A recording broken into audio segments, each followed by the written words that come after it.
I signed the papers on a bright June morning, the salt air from the Atlantic drifting through the open window of the realtor's office. The cottage sat only 3 blocks from the sand in St. Augustine, white shutters and weathered wood against the steady rhythm of the tide. When the final signature dried, I pressed the keys into my palm and thought of Valeria. I had spent decades chasing double shifts at Flagler Hospital, piecing together every extra dollar so she could attend college without the burden I once carried.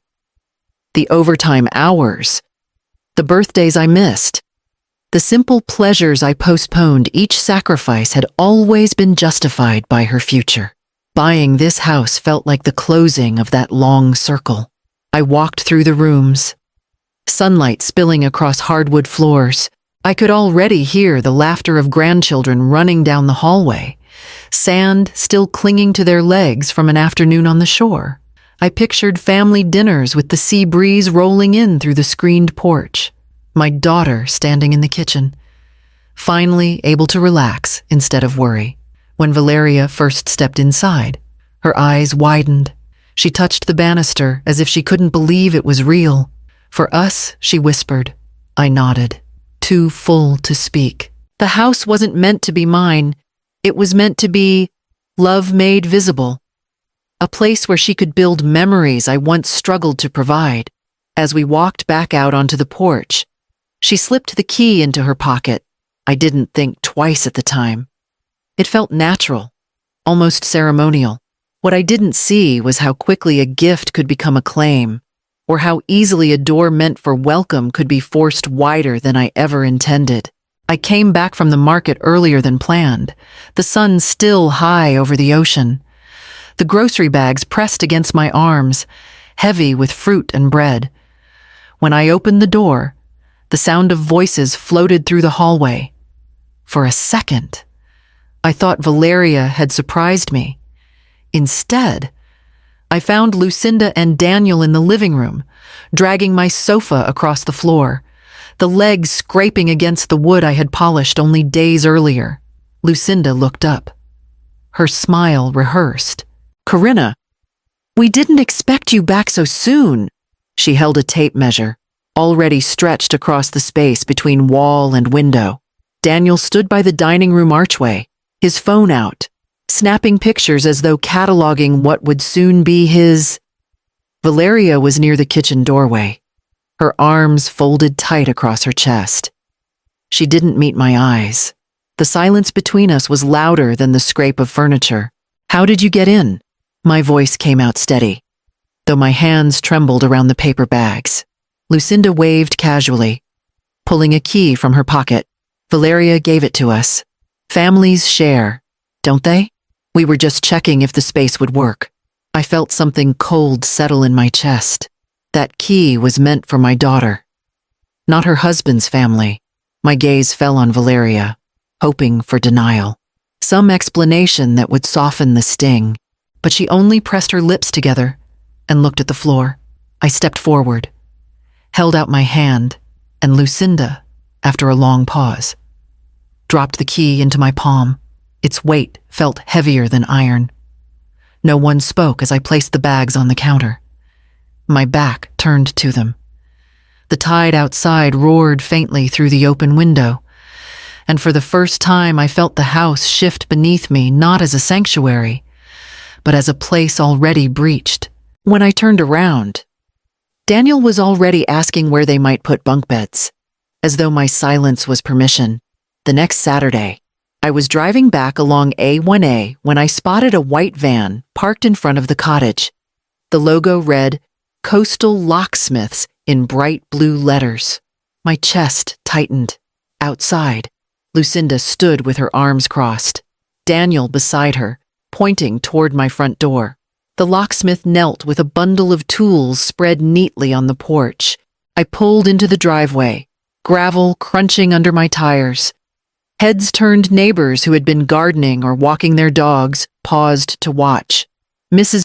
Conway, from across the street, shaded her eyes with one hand, curiosity written across her face. I stepped out of my car and called, "What exactly is going on here?" Daniel straightened, his tone casual. We thought the lock was faulty. Couldn't get the key to work. Just trying to help fix it, Lucinda added smoothly. Yes, dear. You must have gotten a bad cylinder. We didn't want you worrying about it. The locksmith looked up at me, clearly uncomfortable. Ma'am? They said they were authorized to request service. I drew in a long breath, aware of the circle of eyes around us. They are not authorized, I said firmly. This is my house, and no one touches that lock without my consent. The man hesitated, then began packing up his tools. Relief flickering across his face, Daniel muttered something under his breath, and Lucinda gave me a look that mixed irritation with pity, as though I were the one being unreasonable. I could feel the weight of the neighborhood pressing in the whispers that would travel faster than the tide. The story reshaped into something convenient for them. My cheeks burned. Not from guilt, but from the raw exposure of my private struggle made public. When the locksmith van finally pulled away, the Whitmores lingered, still discussing where they thought the best place for bunk beds would be. I closed the door firmly behind me, the deadbolt sliding into place with a sound that felt both fragile and necessary, and tried to steady my breathing as silence reclaimed the house. That night, after the locksmith incident, I sat in the kitchen with the lights dimmed, the only sound the steady hum of the refrigerator. My hands traced the edge of the table, worn smooth with time, and my mind wandered back to the years when silence and sacrifice had been my constant companions. I remembered the long nights at Flagler Hospital, the fluorescent lights buzzing overhead as I moved from room to room. Double shifts had become routine, my feet aching so badly I sometimes had to pause in the stairwell, gripping the railing until the dizziness passed. On those nights, Valeria was asleep at a neighbor's or at a friend's house, her backpack propped against the wall because I hadn't been home to remind her to unpack. Her birthdays always brought a sharp pang. One year, I bought a simple cake from the Winn-Dixie Bakery on my way home from a 12-hour shift. I lit candles in our cramped apartment, the walls peeling slightly from humidity, and sang softly, my voice hoarse. She smiled then, but even at 10, she knew other kids had parties with balloons, ponies, and entire backyards of laughter. I promised myself she would have her chance someday. Even if it meant I went without, I held on to those promises like lifelines. Every tuition bill paid, every car repair covered, every extra shift I worked at all carried the same thought. Valeria's future comes first. That belief had steadied me through grief after my husband passed, through loneliness when friends moved away, through exhaustion that settled into my bones, and now, standing silent in my own house while her in-laws rearranged furniture. She couldn't find a single word of protest. The years of sacrifice felt like waves breaking endlessly against a shore that gave nothing back. I pressed my palms against the table, the wood cool under my skin, and breathed slowly, as if I could steady the tide inside me by sheer will. The phone buzzed then, the screen lighting up with a notification, pulling me back into the present with a jolt that carried me toward what I would see next. The notification glowed on my phone, Valeria's name tagged in a thread I hadn't seen before. I tapped it without thinking, expecting some casual picture of the beach or her usual updates about the children. What opened instead sent a cold weight straight through me. The post was 3 weeks old days before I had signed the closing papers. A photo showed Daniel's 2 boys and little Ellie crammed together on a pull-out sofa, their expressions exaggerated into practiced pouts. Above it, Valeria had written, "Kids are finally getting their own rooms soon. Blessed. Family first." I stared at the caption, the words blurring. Scrolling down, I read the comments, each one cutting deeper. "Which room does Ellie get?" asked a friend. Valeria had answered with ease, the blue one with the bay window. Another asked where the boys would go. She replied, "Across the hall they'll share." Mom says the third room should stay a guest space for family visits. Mom. She had written it as if Lucinda's decisions carried more weight than mine. And nowhere in the thread did Valeria mention me, not once. The house wasn't presented as a gift from her mother, but as an opportunity arranged by her in-laws, as though my role was to fund and disappear. Dozens of likes and congratulations lined the bottom, neighbors and church friends chiming in about how generous the family was, how wonderful that the Whitmore children would finally have space. My name wasn't there. My effort, my sacrifice, erased before the ink on the deed had even dried. I set the phone down, my breath shallow. The betrayal wasn't an impulsive overstep in the excitement of moving furniture. It had been planned, discussed, and broadcast before I even held the keys. They had carved up my house on social media while I was still dreaming about sea breezes and grandchildren's laughter. A memory flickered Valeria standing on the porch that first day, whispering for us with awe in her voice. I had believed she meant for the two of us, for the bond between mother and daughter, but the truth had been written weeks earlier in the comments and likes, where I had already been written out of the story. My hand trembled as I picked up the phone again, this time to scroll further. A new message had arrived, and the sender's name made my chest tighten. My father-in-law, insisting on a family dinner to discuss the next steps. I walked into the restaurant on St. George Street with a knot in my stomach. The Whitmores had chosen one of the historic spots. All exposed brick and candlelight, as if the setting itself would soften the blow of whatever they had planned. Valeria sat beside Daniel, her eyes fixed on the silverware, not once lifting them to meet mine. After the waiter poured water and retreated, Lucinda slid a manila folder across the table toward me. "We've been thinking long-term," she said smoothly, her voice carrying the kind of authority that drew attention from the neighboring tables. "The beach house is nice, but it's not practical for a family of 5. We found options that would suit everyone." I opened the folder to see glossy brochures of larger houses, all within a few miles of the children's school. Handwritten notes lined the margins. Perfect playroom, good backyard, plenty of parking. Each picture felt like a theft in progress. Daniel leaned forward, his tone rehearsed. "We already spoke with your bank. They confirmed a transfer of the mortgage wouldn't be complicated. You'd just need to approve it." The words struck like a slap. "You contacted my bank." My voice was low, sharp, but Lucinda only waved her hand as if brushing away a fly. "It was just a preliminary conversation," she said. "Family helps family.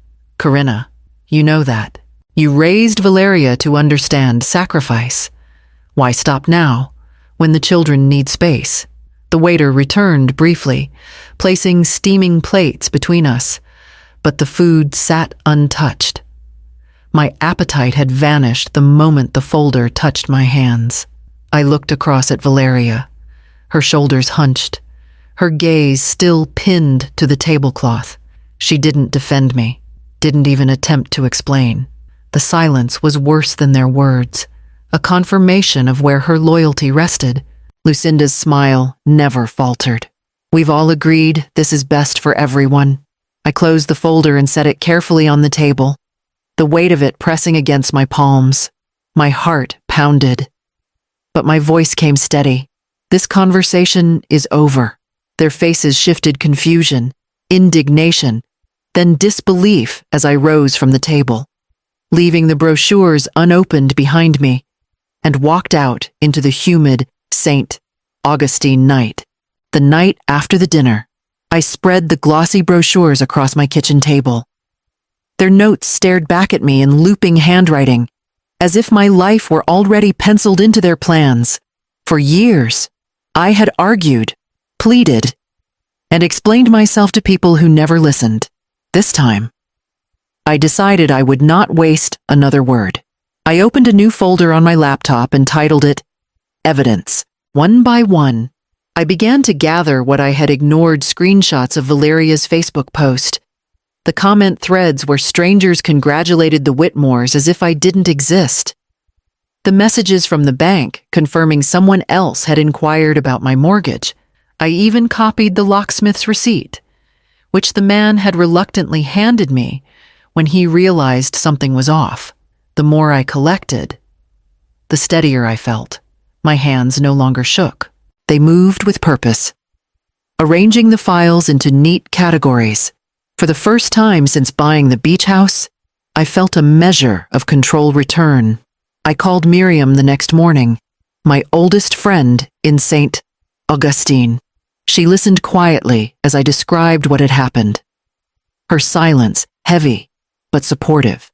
Then she said, "You need someone who knows how to handle people like this. I'll put you in touch with Dave."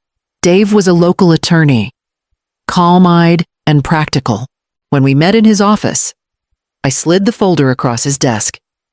He leafed through the documents, nodding. "Keep collecting. Don't argue with them. Don't confront them. Document everything. If they cross the line again, we'll be ready." Back at the house, I scheduled an installation with a security company. Cameras went up at every entrance, motion lights added to the backyard. Watching the feeds from my phone gave me a quiet reassurance, like I had finally locked the door from the inside. That evening, as the tide rolled in beyond the dunes, I sat on the porch with a notebook in my lap, writing dates and times, every detail etched in black ink. It no longer felt like paranoia.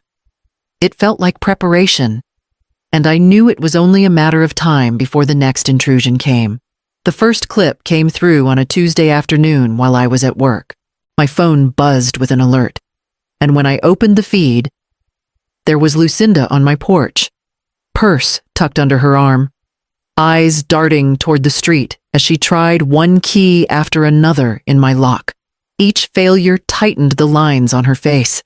She finally stepped back, frustrated, before slipping the keys back into her bag and walking quickly toward her car.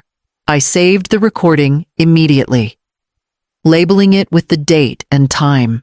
By the end of the week, 2 more clips joined it. Daniel trying the side entrance, Lucinda again at the front, this time with Valeria hovering behind her, arms folded tightly, her face pale. The footage traveled faster than I expected. Mrs. Conway mentioned it while watering her hibiscus, her words careful but her eyes sharp with curiosity. At the pharmacy, an old acquaintance whispered, "I heard they tried breaking in.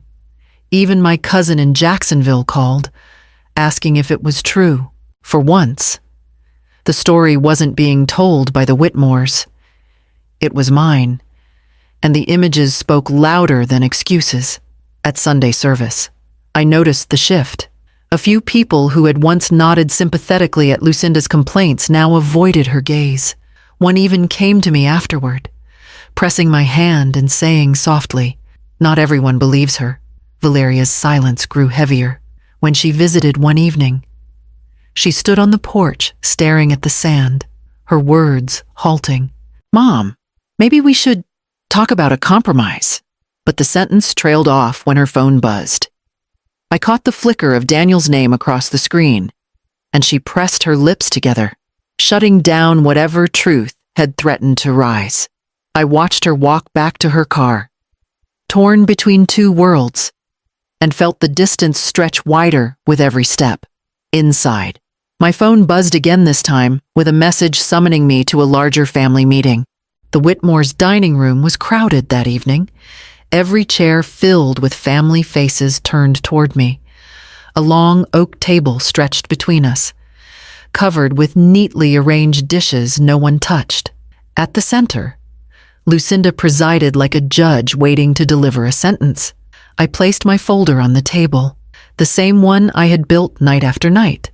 With slow precision, I pulled out each document. Receipts showing rent checks I had written while Valeria's tuition was fully funded, statements of loans I had paid, contrasted with cars purchased for her husband's family. And then, the final peace video stills from my security cameras, showing Lucinda and Daniel at my door with keys in hand. The room shifted. Chairs creaked. Forks tapped nervously against plates. Lucinda's smile cracked for the first time. Daniel muttered a curse under his breath. Valeria's eyes filled, tears spilling down her cheeks. Though she said nothing, "My decision is simple," I said, my voice steady. "The house is mine. It will remain mine. If you cannot respect that, then I will sell it outright and take the choice away from all of you." Silence fell, thick and heavy. Valeria's sobs broke it briefly, her shoulders trembling.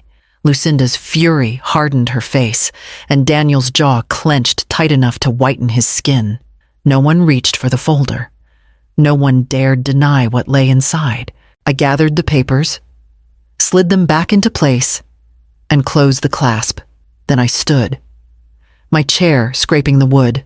Without waiting for a reply, I took the keys from my purse and held them in my palm, their metallic edges glinting under the chandelier light.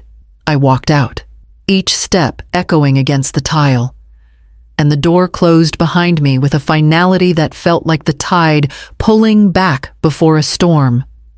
The week after the so-called family council, I sat at my desk with a notary present and signed the papers that rewrote my will. The beach house would no longer be a bargaining chip for anyone who claimed blood or marriage. Instead, it would serve as a home base for a seamstress cooperative in town and fund scholarships for single mothers at the University of North Florida. The ink dried with a sense of peace I hadn't felt in months. That evening, I set the dining table myself. Miriam arrived first, carrying a basket of bread still warm from her oven. 2 neighbors followed, each balancing casseroles and salads, their laughter filling the porch before they even stepped inside. We ate by candlelight with the windows open, the ocean's hum weaving through our conversation. For the first time since moving in, the house felt whole, occupied not by demands, but by genuine company. Valeria came by the next afternoon. She stood at the threshold, her eyes rimmed red, apology written in the slump of her shoulders. "I'm sorry, Mom," she whispered, though her words wavered under the weight of divided loyalties. I let her in, poured tea, and listened without judgment. She wanted me to understand, but not once did she ask for the house. That alone was enough. When she left, I walked through the quiet rooms, touching the door frames, feeling the grain of the wood beneath my fingertips. Outside, the waves rolled in steady rhythm, breaking and retreating, endless and sure. On the wall by the door hung a simple wooden hook with 1 key, only mine. I stood there for a long time, breathing in the salt air, and let the sound of the sea remind me of what it meant to finally hold my life in my own hands.